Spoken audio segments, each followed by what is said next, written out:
Hey guys, my name is Tommy. Welcome back to the Forgotten Races review. With Starfinder on the horizon, I've decided the next few races I'm going to cover in these videos are going to be races that we see as the core races in the Starfinder RPG.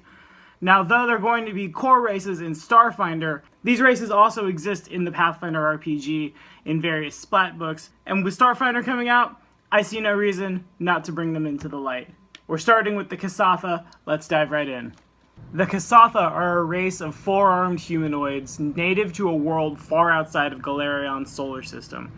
No one's quite sure how they first got to Galerion. Even the Kasatha themselves aren't exactly sure what happened. Present day, they live in nomadic societies in desert regions and have a cultural tradition of exploration. Starfinder's Kasatha live on a giant generation ship called the Adari. They've settled it near the planet Diaspora. Other than that, it's pretty much the same idea. We're looking at nomadic, secretive, four-armed humanoids across the board.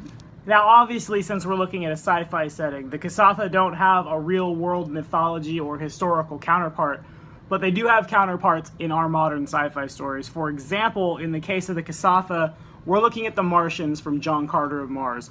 Remember that movie in 2012 you went and saw for all the shiny special effects and realized it was pretty much a terrible movie? Yeah, those guys. Basically, it's the same idea of a culture here. We're looking at four-armed humanoids that live in a tribal society, keep to themselves for the most part. That culture and the Kasatha have a lot in common. So let's get down to the meat and potatoes.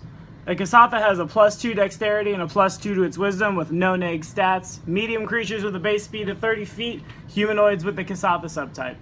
They begin play speaking Common and Kasatha. Kasatha with a high intelligence score can choose Dwarven, Draconic, Null, Orc, and Sphinx. Kasatha get a +2 dodge bonus to their armor class right off the bat, and a +4 racial bonus on Constitution checks and Fortitude saves to avoid fatigue, exhaustion, and other effects from being out in the environment for long periods of time.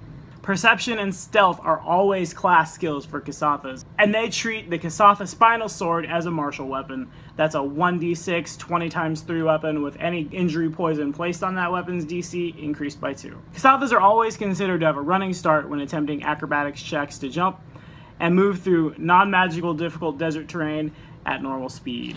But the real reason we've come here is that these guys have not 1, not 2, not 3, but 4 arms. 3 of those are considered offhands, 1 of them considered their primary, aka you want 4 swords, you want 2 crossbows, 2 swords, 1 crossbow, 3 swords, 1 two-handed weapon, 2 daggers, whatever it is you want, the Kasatha can pull it off. How do we play these guys? First off, they're great in campaigns where you're going to be in a desert for a long period of time, anything set in Osirion, Thuvia, Katapesh, things of that nature. These guys aren't going to get tired running around in the sand all day, and things like sand dunes aren't going to slow them down. They have no neg stats, so there's really no reason a Kasatha can't be anything, but we recommend we take these guys as far up the 2-weapon fighting tree as you possibly can. With a couple of feats, at 20th level, our Kasatha, before any magical stuff like haste, can have 9 attacks in a full attack action. The great thing about this guy is what the attacks are, what they come from, is pretty much whatever the player wants. Let's say I want a crossbow in hand 1, a shield in hand 2 for shield bashing, and a great sword with my bottom hands to attack. We can do it. 4 daggers on a rogue, maximum sneak attack, that works too. These guys even have an archetype that lets them dual wield bows, which is something we never see anywhere else in the Pathfinder universe. So that's all I have to say about these guys. If you've ever played them before, if you're excited to play them in Starfinder, if you got any stories at all about the Kasatha, throw them in the comments below. Be sure to like and subscribe for more videos. Next race is out next Monday.